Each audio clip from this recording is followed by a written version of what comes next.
قرآن پاک میں اللہ تعالیٰ فرماتا ہے وَلَنَبْلُوَنَّكُمْ بِشَيْءٍ مِّنَ الْخَوْفِ وَالْجُوعِ وَنَقْصٍ مِّنَ الْأَمْوَالِ وَالْأَنفُسِ وَالثَّمَرَاتِ وَبَشِّرِ الصَّابِرِينَ کہ ہم تم کو آزمائیں گے کچھ چیزوں میں، خوف سے، بھوک سے، مال اور جان کی کمی سے، یعنی مال میں نقصان ہو جائے گا،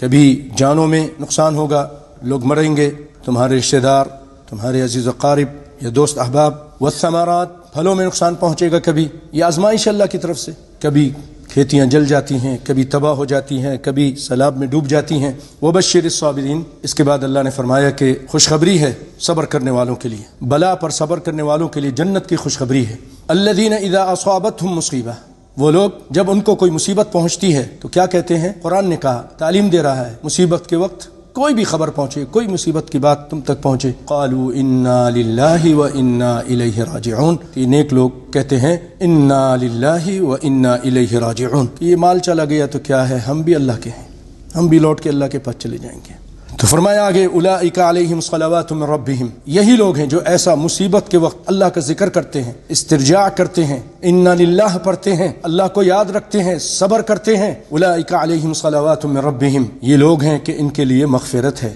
یہاں پر صلوات کے معنی مفسرین نے مغفرت کی ہے، من ربہم، ان کے رب کی طرف سے، ورحمہ، اور رحمت سے مراد یہاں پر جنت ہے، نعمت ہے، کہ ان کے رب کی طرف سے ان کے لیے نعمتیں ہیں، جنت میں نعمتیں ہیں، دنیا میں بھی اللہ تعالیٰ ان کو بعد میں نعمتیں دے گا۔ وَأُولَئِكَ هُمُ الْمُهْتَدُونَ، اور یہی لوگ ہدایت یافتہ ہیں، یہ ہدایت سے ہٹے ہوئے نہیں ہیں، جو مصیبت کے وقت صبر کرتے ہیں اور انا للہ پڑھتے ہیں، جزا فضا نہیں کرتے، وائے ویلا نہیں کرتے، چیخ و پکار نہیں کرتے، اپنی گریبانوں کو نہیں پھاڑتے، اپنے رخساروں پر تھپڑ نہیں مارتے، اور واہی تباہی نہیں بکتے،